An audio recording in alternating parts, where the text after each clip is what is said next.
left Judaism and they went to Christendom. And so them doing that, that's a big step for them to do that. And Paul knows that it's going to be very tempting for them to go back to Judaism. Because, I mean, you figure they won't be able to work, they can't sell nothing, they can't buy nothing, they can't do none of that. They are now in exile because they left Judaism. And so it would be very easy for them to go back. But he gives two reasons why, or two things that are necessary for them to do, which we can apply to us to keep us from slipping. Because just like the Hebrews, we too, some of us, it'd be very simple, very easy for us to slip back into our old ways. Very easy. We would still be born again, saved by the grace of God, but we would become what's considered carnal Christians. We'd be considered coming back and slipping back just like the Hebrews would do. Because it's very easy, especially if we want to appease our family. If our family does not approve of the way we are, it would be very easy for us to slip back into our old ways. And so Paul gives two things that are necessary to keep us from slipping. What are they? First off, they are our responsibility. We have a responsibility. He says, we ought. We ought. That word used here is a very strong Greek verb. Very strong. Several times it is translated must. And now that I've gotten started, I think I went over this last week. But that's okay, because y'all probably need a refresher. All right, there's several people that weren't here, so I'm just preaching it all over again. The word used here is a very strong Greek verb. Several times it is translated must. 1 Timothy 3:2, a bishop then must be blameless. Paul says a bishop has a responsibility to be blameless. Paul is telling his readers that it is not a simple arbitrary matter. It's not something, well, I can choose to do it or not do it. It's saying I must. We ought. We have no choice. We ought. Okay, to give the more earnest heed. That is something more than a piece of good advice. It is something that is necessary for us to do to keep from slipping.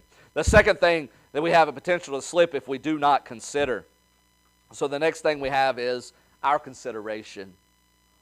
Our consideration. To give heed is to apply the mind to a particular subject, to attend to or consider it. It is the opposite, of course, of neglect. And so and Paul refers to that down there in verse number 3. He refers to neglecting. And so that considering is the opposite. And that's what more earnest heed is. So the truth must be kept before the mind in order for it to produce an appropriate effect. Then Paul goes into the danger of spiritual slippage. I think this is where we stopped, if I'm not mistaken. Is it? Okay. So this will be all fresh for all of you now. Okay. Then Paul goes into the danger of spiritual slippage. So we have the danger of slipping. The danger of slipping. He says, lest at any time we should let them, the things that we've learned, slip. Now, some commentators, and it is a little, I mean, it's a little hard to understand and difficult to understand what exactly the Spirit's meaning here. But the expression we should let slip is one word in the Greek. Okay? And it occurs nowhere else in the New Testament. This is the only place that we find that word in the New Testament. The absence of the pronoun seems to be designed to allow a double thought. It's designed to allow a double thought. Lest we let slip the things we have heard, and or lest we ourselves slip away or apostatize. Paul talks about apostasy in multiple locations. So does Peter. But so I think carries a double.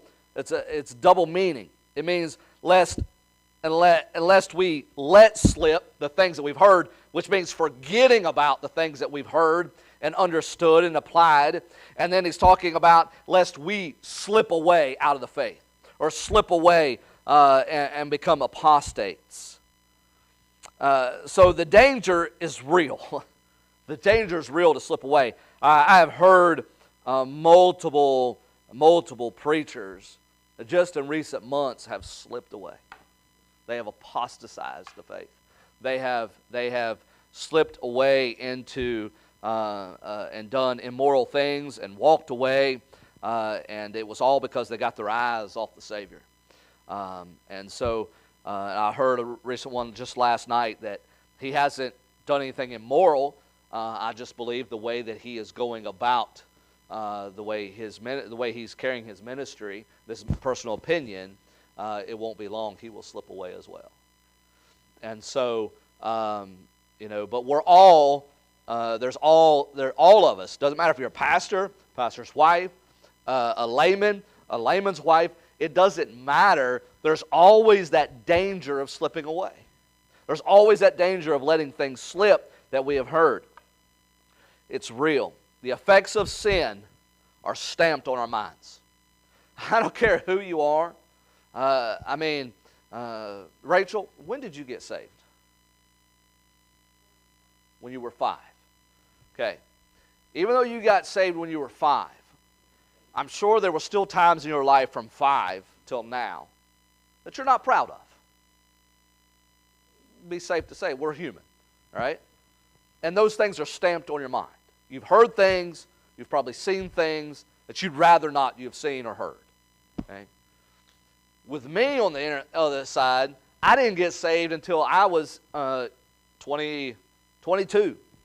And so I lived 22 years of my life in open sin. I'm talking about sin I am definitely not proud of, and I'm not giving the devil any credit here. But those sins are implanted on my mind. Those things are in my mind, and they are vivid. At the times where I think I've got the devil beat, he throws those things back up in front of my eyes. And then I can't seem but not think about them. And so there's always a danger of slipping away from the faith. There's always a danger of slipping and forgetting who we are, forgetting who we serve, forgetting what it is that we're supposed to be doing. It is very easy to recall the no value, but the things of God and allow the things of God slip out of your mind. You know, it's not God's fault, and to be honest with you, to be truthful, it's not Satan's fault. It's our fault. We're sinners. It's our sin nature. It's what we are. And it's our fault that those things come back into our minds. And Paul says, this happens because you're not giving earnest heed. So unless we keep in memory what 1 Corinthians 15:2 says, and unless we are duly informed by them, they slip away like water out of I like this, what this commentator says, out of a leaky utensil. Y'all, I'm sure we've all got those ladles or spoons. We have those dinner spoons, and they have the holes or the designs in them, for getting up green beans or whatever. And it's so the juice doesn't stay in the spoon and get on your plate. And that's what Paul's talking about here. You don't want to be one of those utensils that just allow what you've learned to flow out.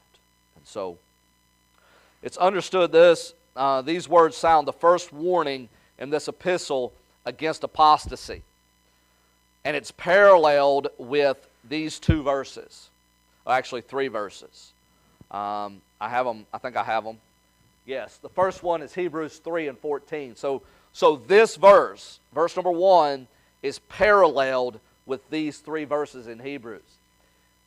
For we are made partakers of Christ if we hold the beginning of our confidence steadfast unto the end. Saying that we are made partakers of Christ if we don't allow these things to slip. And then he goes to 4:1. And he says, let us therefore fear, lest the promise being left us of entering into his rest, any of you should seem to come short of it. Talking about slipping away. And then 12:25, he says, see that ye refuse not him that speaketh, for if they escaped not who refused him that spake on earth, much more shall not we escape if we turn away from him that speaketh from heaven. And so Paul is saying again in Hebrews 12:25, don't let the things slip that you've learned.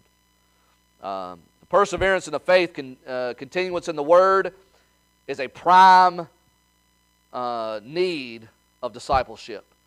John 8:31 says this.